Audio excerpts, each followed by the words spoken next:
bien entouré, et puis comme mes parents m'ont dit, ils m'ont dit, il y a certaines personnes qui oublient que c'est mes parents qui ont été présents pendant de nombreuses années, qui ont subvenu à nos besoins quand il a fallu, qui nous ont hébergés quand il a fallu, et malgré, je peux vous dire, des moments où on a vécu chez mes parents pendant 4 mois ou 5 mois, et il y a des moments où c'était très très très très très très très très compliqué, où c'est vrai qu'il y a eu des comportements, aujourd'hui, Laura se comporterait comme ça avec mes parents, ça serait inacceptable, mais bon, tu sais, voilà, t'acceptes des choses et tout. Et pourtant, mes parents ont toujours été là, ils nous ont toujours aidés, ils nous ont aidés avec les enfants, ils nous ont aidés avec les logements, ils nous ont aidés avec tout. Alors je dis pas qu'on n'a jamais reçu d'aide de quiconque en Suisse, on a reçu de l'aide financière, mais c'est même pas, en fait, on s'en fout de l'argent en fait. C'est même pas l'argent l'aide, tu vois. C'est même pas l'argent, c'est juste la présence, le soutien moral, le soutien psychologique, voilà, être là, tout simplement. Et mes parents, eux, ils ont été là. Ils ont été là pour elle et ils ont été là pour moi, c'est tout. Pendant de nombreuses années, qu'on me dise pas, oui, mais c'est normal, c'est parce qu'elle a dû couper les ponts avec ses parents à cause de toi. Non. Écoute, vous savez, je veux dire, déjà à l'époque, quand on vivait à côté de la Suisse, elle a fait deux, trois fois la gueule à son père pour des raisons qui m'échappent. Un coup parce que son père a décidé de payer un appart à sa sœur et elle, ça lui a pas plu parce que du coup, il nous a dit de nous mettre en ménage ensemble. Elle a dit ouais, mais c'est pas normal. Toi, nous, on doit payer notre loyer, puis ma sœur, elle paye pas. Je lui ai dit mais ta sœur est en études, donc c'est pas pareil. Oui, mais machin. Du coup, elle avait fait la gueule à son père pendant 6 mois. Après, de nouveau, parce qu'elle s'est pas sentie soutenue dans ses projets, elle avait des petites lubies professionnelles, comme faire des tableaux, des peintures, des trucs comme ça. Elle s'est sentie soutenue. Du coup, elle a arrêté de parler à son père pendant des mois. Pareil avec sa sœur. Enfin, je veux dire, au bout d'un moment, faut arrêter de me dire que c'est à cause de moi qu'ils se parlaient plus. Ça arrangeait bien certaines personnes de plus lui parler, et c'est tout. J'ai un mail où c'est bien marqué bon débarras. Et c'est pas un mail qui date de 2015, hein, c'est un mail qui date de 2020 ou 2021. Bon, on l'a accepté malgré son comportement. Oui, vous avez été là, vous avez été présent. Donc c'est pour ça, les absents ont toujours tort. Et d'ailleurs, c'est son ancien associé à Bernard qui m'a dit un jour les absents ont toujours tort. Bah oui, bah les absents ont toujours tort, ça c'est sûr. Et moi, j'aurais jamais été contre le fait qu'elle lui parle ou quoi que ce soit. Je suis pas comme ça. On me prête un comportement manipulateur, d'emprise de quoi? D'emprise de quoi, sérieusement? L'emprise de... Ah oui, vachement sous emprise, oui. Oui, oui, elle était sous mon emprise, oui. C'est pour ça qu'elle a réussi à me tromper une dizaine de fois. C'est pour ça qu'elle avait autant d'amis qu'elle voulait. C'est pour ça qu'elle sortait quand elle voulait. Oh oui, j'étais inquiet. C'est pour ça qu'elle a demandé le divorce et j'ai rien dit. C'est pour ça que plein de choses. Mais oui, oui, oui, elle était sous mon emprise, oui, oui, bien sûr. Parce que je faisais le plein à sa place. Oui, c'est vraiment naze de s'en prendre à Laura. Ça aussi, ça a pas plu aussi, cette histoire de plainte contre Laura, parce que putain, combien de fois elle a pris sa défense. Et ça, y a aussi pas mal de gens qui ont dit ouais, par contre, s'en prendre à Laura, là, c'est injuste. Parce que Dieu sait que Laura s'en prend plein la gueule. Hein. Oui, j'ai le droit de parler de mon vécu, absolument. Hein. Là, personne ne peut m'empêcher de parler de ce que j'ai vécu. J'ai le droit quand même de relater mon passé. D'après ce que tu as raconté, il est clair que c'est une emprise des émotions. Comment ça? Je comprends pas. C'est pour ça qu'aujourd'hui, moi, c'est quelque chose qui me reste. Et j'en parlais encore à Geoffrey et Théo, justement, on parlait de la VDI de Laura. Et j'ai dit, moi, je m'investis le moins possible dans la VDI de Laura parce que j'ai pas envie qu'on me dise que je prends le truc ou que je manipule son monde. Ou... Moi, je suis très très méfiant là-dessus. Quand elle me demande un avis sur une décision, je dis, ouais, parce que j'ai trop peur qu'on me refoute cette image alors que putain, d'où la manipulation, machin, etc. Enfin, je sais pas. Changement d'humeur, crise. Oh là oui. Et, on me prête des choses qui sont pas les miennes. Comme la jalousie, j'en parlais aussi avec Laura. J'ai dit, tu te rends compte que on vient encore me dire aujourd'hui que je suis jaloux. Mais jaloux de quoi? Oui, j'étais à fond et tout, c'est sûr, je dis pas le contraire. Quand j'ai rencontré Laura, j'ai pris une claque dans la gueule de me rendre compte, et ça Maïva me l'avait dit, elle dit tu rencontreras jamais personne, t'es trop moche et trop gros. J'ai rencontré Laura, ça m'a foutu une sacrée claque, et ça m'a, mais j'ai changé, je l'ai dit, mon esprit en fait a totalement vrillé, et je me suis dit, bah en fait, stop quoi. Et c'est là où j'ai dit stop. La jalousie, on me prête de la jalousie. Non, la jalousie n'était pas de mon côté. Moi, quand on a parlé qu'elle avait rencontré le Albert, je dis bah c'est cool, tant mieux pour toi. Je ressentais pas de jalousie, je ressentais pas en me disant oh mince, elle a rencontré quelqu'un. Non, j'étais même content pour les gosses m'en disaient du bien, tu vois. J'étais, ah bah voilà, et puis maintenant que je le connais un peu plus, oui, je me dis que c'était quelqu'un de relativement stable, après qui a aussi ses problèmes et ses qualités et ses défauts, mais moi j'étais content, je me suis dit, voilà, rencontrer un autre, bah c'est bien, moi je me dis, j'ai rencontré quelqu'un, je dis, bah c'est bien, tant mieux. Enfin, moi ça me faisait plus rien du tout, j'étais totalement détaché de ça. J'emménage avec quelqu'un, bah c'est cool, c'est cool. Moi je sais que quand j'ai emménagé avec Laura, elle m'a fait une crise par SMS, où là elle m'a dit qu'il fallait pas que je le fasse, parce qu'elle allait me voler mon argent. Alors quel argent, parce que j'en avais pas à ce moment-là. Voilà, qu'elle allait me voler mon argent, qu'elle profitait de moi, qu'elle était pas sincère, etc. Combien j'en ai reçu des SMS comme ça, où ça essayait de faire en sorte que je quitte Laura et tout ça. Après, une fois qu'on a emménagé ensemble, bah, ça a été encore des menaces, des machins et tout. Ensuite, quand on a acheté la maison, bah, ça a été une crise aussi. Ça me l'a reproché par SMS, machin et tout. Elle a essayé de foutre le bordel à la banque alors que j'avais changé de banque, donc ça allait, tu vois. Mais elle a essayé de contacter, parce qu'on était à la même banque à la base, elle a essayé de contacter ma conseillère, on avait la même conseillère. Elle a essayé de la contacter pour la mettre en garde de pas me faire un crédit maison. Sauf qu'en fait, j'étais parti à une autre banque, donc on s'en fout. Ouais, ouais, les SMS qui sont entre les mains des enquêteurs, oui. Et après, la demande en mariage, ça a été le pompon. Je veux dire, d'où moi je suis jaloux. J'ai demandé Laura en mariage, j'ai envoyé à Libye la photo. 5 minutes après, j'ai été bloqué, Laura a été bloquée, mes parents étaient bloqués sur WhatsApp, on le voyait, Libye nous avait bloqués. Je dis, bah merde, qu'est-ce qui s'est passé? Et quand je suis allé à la réunion parents-prof de Libye, sa mère elle pouvait pas y aller, Libye m'a dit, faut que je te parle de quelque chose. Je dis, qu'est-ce qui se passe? Il dit, bah en fait, quand tu m'as envoyé la photo de la demande en mariage, maman était à côté de moi, elle l'a vu, elle m'a demandé ce que c'était, je voulais pas lui dire. Et finalement, elle a pris mon téléphone, elle a vu que t'avais demandé Laurent en mariage, elle m'a bloqué tout le monde sur mon téléphone, Lini, machin, et elle m'a interdit de vous rajouter. Euh, Elle est où la jalousie? Et c'est triste, je dis pas ça pour l'accuser, mais c'est triste. J'aurais pu aussi réagir comme ça, j'aurais pu avoir ce ressentiment, j'aurais pu avoir cette jalousie. N'importe qui se sépare, mais non, c'était pas de mon côté en fait. Ouais, je manipulais Albert. Bah alors là, moi je sais qui est Albert, je sais qu'est-ce qu'il fait comme métier, je connais un peu son parcours de vie. Croyez-moi que si demain j'arrive à manipuler quelqu'un comme ça, chapeau, hein, parce que c'est absolument pas genre à être manipulé, comme je l'ai dit. Moi, il y a des mois et des mois où on s'est plus parlé, et quand j'ai appris pour l'histoire du 4 septembre, il me l'a appris genre 2 mois après. Moi j'étais même pas au courant, je le savais pas. Muriel non plus ne le savait pas. On l'a appris bien après, et il nous l'a dit bien après. Donc, et par contre, quand elle a repris contact avec lui en octobre 2021, il me l'a dit. Parce que moi, je discutais avec lui à ce moment-là. Et je m'en souviens, j'étais même au Super U d'Anoul. Donc j'étais allé à Gérardmer ou je sais pas où. Et il m'a écrit, il me dit, écoute, elle a repris contact avec moi, elle veut qu'on se reparle, machin, etc. Et j'ai dit, écoute, tu fais ce que tu veux. Et il m'a dit, non, non, non. Il dit, je sais très bien pourquoi elle fait ça, c'est pour t'atteindre. Et moi, au même moment, et les SMS sont dans mon téléphone, donc les enquêteurs les ont vus probablement. Et s'ils les ont pas vus, je leur remontrerai parce que j'ai dans le dossier. Moi, à ce moment-là, Maëva m'a écrit en me disant, fais attention avec Albert, il te manipule, il veut juste arriver à ses fins. J'ai dit, mais manipuler de quoi? On parle de sport, on parle de musculation. Enfin, faut arrêter. Et c'est moi le manipulateur derrière. Ouais, ouais. Je sais pas, arrivé à quelle fin? Je sais pas. Je sais pas à quelle fin. Et pourquoi en octobre 2021, elle m'a aussi demandé à redevenir amie? Quand j'ai eu rendez-vous chez les huissiers là pour l'URSSAF où j'ai appris des dingueries, qu'elle m'appelle sur la route en me disant il faut que les enfants voient qu'on redevienne amis, qu'on se reparle correctement, alors qu'on se parlait en fait, hein. Mais voilà, que parfois on se fasse des bouffes ensemble avec les enfants et tout ça. Pourquoi elle me propose ça si je suis méchant, je suis un harceleur, je suis un... Mais ça c'est dans mon téléphone encore une fois. Comment t'expliques ça? Comment t'expliques que, soi-disant, j'ai été le monstre que tout le monde déteint, alors qu'on me demande à être ami-ami? Ah, au bout d'un moment. Oui, ça demande de tomber au mauvais moment. Et puis, de toute façon, j'aurais pas accepté. J'ai dit, non, mais tu peux pas. J'ai toujours dit, tu peux pas être ami avec quelqu'un qui tient un flingue dans les mains. C'est pas possible, c'est pas possible. C'est comme les attestations. Quand j'ai vu l'attestation de l'autre en fauteuil roulant, là, et je lui ai dit au téléphone, je lui ai dit, mais est-ce que tu te rends compte des attestations que tu as fournies? Déjà, il n'y a même pas ton copain, il n'y a pas ton père, il n'y a pas ta mère, il y a genre, si, juste tes deux amis. Il n'y a personne d'autre. Toutes les attestations, c'est des abonnés. J'ai d'où tu demandes à des abonnés de faire des attestations? Ah, mais c'est pas moi, c'est elles qui ont proposé, moi j'ai rien demandé.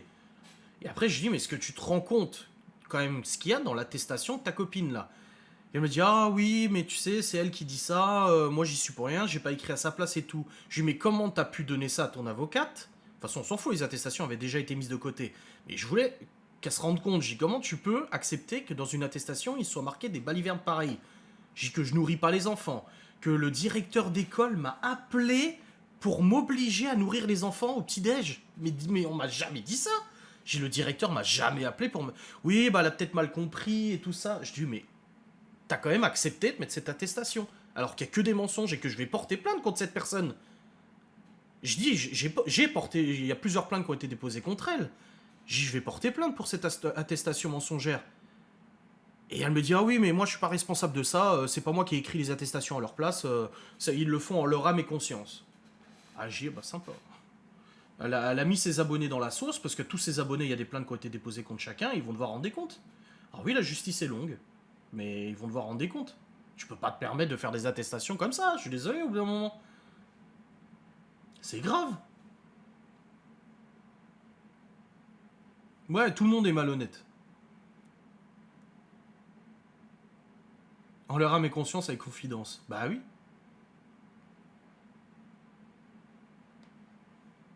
Je m'en souviens quasiment de chaque appel, et pourtant il y en a eu. Hein. Oh là là là là. Bah à la fois où elle m'a demandé de faire ami-ami en octobre là, et elle m'a dit oui de toute façon je me suis, de toute façon on n'est plus ensemble avec l'autre là, on n'est plus ensemble, de toute façon on s'est engueulé. Apparemment il pétait les plombs à cause de la cuvette des chiottes qui était sale à chaque fois. Elle me dit il se met dans des colères noires, tu te rends pas compte comment il peut être, il nous adresse plus la parole pendant des jours et des jours, on a l'impression d'être des intrus chez lui, et nanani et nanana. Et je dis oui mais ça c'est tes histoires, c'est pas les miennes. Je dis oui en effet ça a l'air d'être dur à vivre. Je dis bon moi je peux pas dire au contraire, j'ai de la chance avec Laura ça se passe bien, elle a accepté les enfants et tout ça. Il m'a dit oui bah de toute façon l'autre jour il m'a dit tu me confonds je suis pas Adrien. Et elle lui a répondu ah ça c'est sûr avec Adrien j'avais la belle vie. Ah mais moi si je dis mais je lui ai dit hein, je dis si moi demain je dis ça à Laura, j'ai les valises elles sont devant la porte quoi. Tu peux pas le dire des choses comme ça à ton conjoint ou ton copain ou je sais pas quoi. Hein. L'air ne fait pas la musique. Hein. Moi je parais con, bon je le suis aussi. J'ai la bonne gueule du méchant, c'est barbu, un peu gros, bon un peu moins maintenant. Mais du coup moi j'ai le stéréotype même du pervers narcissique. Je pense que dans mon physique, dans ma façon de parler, dans ma façon de me coiffer et tout, je suis le stéréotype. Mais bah manque de bol c'est pas le cas, tu vois. Elle a fait les choses très vite. Non mais pareil, je sais pourquoi ils ont emménagé ensemble. J'ai les conversations, encore une fois, j'ai les putains de conversations entre elle et lui. Alors, on me demandait pas comment je les ai obtenues, elle l'envoyait à tout le monde. Alors, elle se confiait à tous ses abonnés, à tout le monde et tout ça. Dès qu'elle avait des problèmes avec lui, bah, elle racontait ça à tout le monde, à ses copines, à machin. Sauf que bah, il y a des abonnés qui sont pas très fidèles et qui derrière m'ont envoyé les conversations. Où voilà, je connais leur prise de tête, je sais exactement pourquoi ils sont pris la tête à ce moment-là et pourquoi ils ont emménagé ensemble. Je sais les pressions qui ont été exercées, les menaces qui ont été exercées. Je les ai vues, j'ai les conversations Messenger. En disant que la JAF n'accepterait jamais de laisser la garde à un père comme ça, qui parlait de garde en novembre 2020. Ce sont de vraies conversations. Oui, oui, c'est des vraies conversations. Oui, oui, oui, c'est des vraies, parce que quand je lui en ai parlé, elle m'a dit oui, oui. Elle me dit comment t'as eu ça? Je lui ai dit bon, on me les a envoyés. Elle m'a dit oui, bah. Elle me dit de toute façon, tu sais très bien qu'on s'est pris la tête, et nanani. Et puis après, elle s'est plaint de lui, et moi, elle se plaignait de lui tout le temps. Et au bout d'un moment, 3000 messages en un an. Et c'est pas moi qui les ai envoyés, les messages, hein. On me dit 3000 messages, attention, hein. Quelqu'un il disait sur Twitter, là, j'ai vu l'autre jour, oui, je ne comprends pas la présence de ces 3000 messages dans la mesure où nous savons que Maeva répondait pas au téléphone quand Adrien l'appelait. Mais je ne l'appelais jamais. Je ne l'appelais jamais. Et quand les enfants étaient chez nous et qu'elle appelait, je ne répondais pas. Et même parfois Laura me disait réponds quand même, on sait jamais. Moi j'avais pour règle que quand les enfants sont chez moi, il n'y a pas de raison qu'elle m'appelle, donc je ne réponds pas. Et j'en ai eu des appels en absence où j'ai jamais répondu, etc. Non, mais on m'envoie les tweets pour que je les mette sur le site internet ou que je les mette dans mon dossier, donc je les vois passer. Hein. Et tout ça, comme je dis, tout ça, tout est prouvé, tout est sur papier, tout est sur document, tout est sur Messenger, tout est sur mon téléphone, tout est partout. Penser parler de ça au quotidien, ça doit être si dur. Oui, mais un jour, on ne parlera plus de tout ça, et un jour, ça, même en étant plus sur les réseaux et tout, ça sera derrière, et puis c'est tout.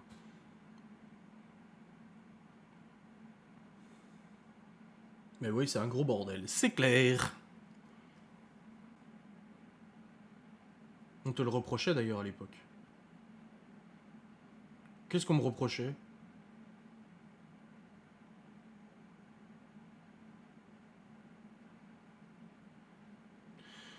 Exactement. Rien ni personne n'est tout blanc ou tout noir. C'est ce que je ne cesse de répéter.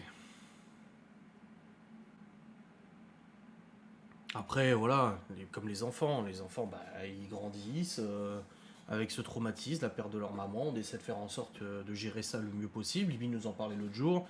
Je disais, ah, j'ai fait quelques cauchemars dernièrement, on est bientôt en décembre. Je dis, c'est normal. J'ai même moi, en décembre, je dors mal des fois. Oui, ça arrive et tout ça, tu vois. Donc, de ne pas répondre à ton ex. Bah, tu vois, en plus, ça me l'était reproché. Donc, mais voilà, moi aussi, ça m'arrive. J'ai dit à Libby, ça m'arrive aussi de faire des cauchemars et tout. C'est normal. Je dis, il faut vivre avec ça. Et puis après, bah, du coup, avec mes parents, on a parlé de ce qui se passe, là, de la plainte contre Laura et tout ça. Et Libby elle est hyper lucide. Parce qu'on a dit à Libby, on a dit, de toute façon, ton grand-père a l'impression. Ton grand-père croit qu'on passe nos journées à le démonter auprès de vous pour que vous ayez la tête lavée. Je dis, et Libby a dit, mais on n'a pas besoin de me laver la tête. L'autre jour, elle nous a dit avec Laura, dis-moi ce que je sais, c'est que j'ai eu papy au téléphone. Et qu'au téléphone, je lui ai dit que j'étais inquiète pour toi et Laura. Et qu'il m'a dit, ne t'inquiète pas, rien, tout va bien aller pour ton père, il n'y a pas de soucis, etc.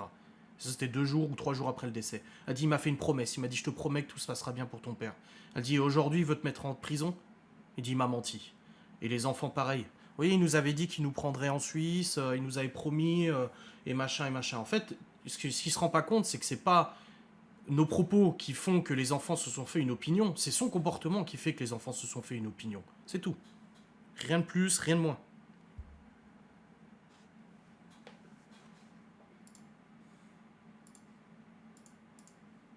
Tout le monde a les névroses. Les névroses font partie de la vie. Hein. Faut pas que ces névroses deviennent des traumatismes. Et encore dimanche, hein, quand mes parents sont venus, on en discutait et tout avec mes parents, et Libby, elle est venue.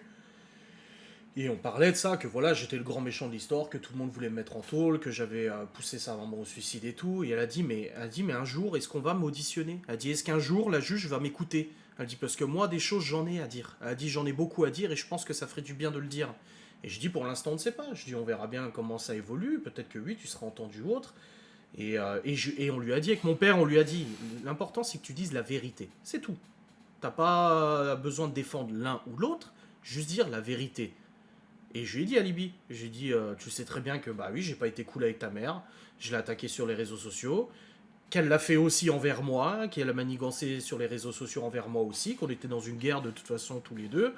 Elle me dit, oui, mais ça je sais bien, elle dit, mais moi, dis-moi, elle m'a confié beaucoup de choses, il y a beaucoup de choses que je sais sur ce qu'elle a vécu et tout en dehors de moi, de moi, son père. Elle dit, et je pense qu'il y a beaucoup de choses que la juge, elle devrait entendre parce que elle dit, ils veulent tous te mettre en prison. Elle dit, mais il faut. Moi, je suis là, moi, je l'ai vécu. Et maman se confiait tout le temps à moi. Elle me racontait tous ses problèmes, elle me racontait tout ce qu'elle pensait. Elle m'avait averti aussi plein de fois. Voilà, Libye, elle le sait. Et elle porte ce fardeau dur, quoi.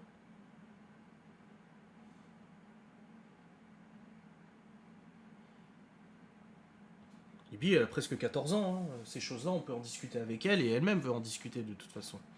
Pour ça que voilà, ma mère, elle discute souvent avec elle, mon père aussi, moi, Laura. On essaie tous de parler avec elle, qu'elle se confie, qu'elle. Voilà. Bah oui, elle peut en parler sans crainte, n'importe quel enfant peut en parler sans crainte, et on n'est pas là pour démonter sa mère ou quoi que ce soit. C'est ce qu'on lui a dit dimanche, hein, on lui a dit ta mère, elle aurait dû être soignée. Elle aurait dû être entourée de personnes professionnelles, être soignée et tout. Et elle le sait elle-même, qu'on l'a empêché de faire ça, donc.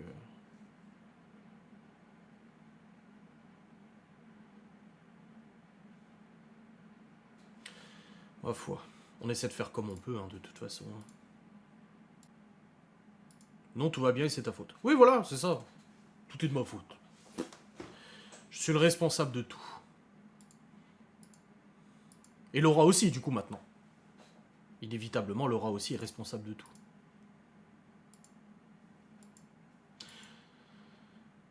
Bref, je vais vous laisser, les amis. On se retrouve, du coup, je crois, demain soir pour un live, il me semble. Là, Laura va pas tarder à rentrer. Elle m'a dit qu'elle avait fini, qu'elle était sur la route. Donc, elle va vous faire le live tout à l'heure. Et puis moi, du coup, bah, je vais continuer ma petite journée. C'était sympa un live à midi. Ouais, ouais, c'est moi la guerre en Ukraine aussi. En Palestine aussi. Ah, c'est tier list demain, c'est pas le jeu, c'est tier list, c'est pas pareil. Allez, passez une bonne soirée. Nouvelle vlog d'aujourd'hui, demain. Non, vous inquiétez pas, c'est bon. J'ai vérifié, c'est bon. Allez, passez une bonne journée. Des bisous, amusez-vous bien.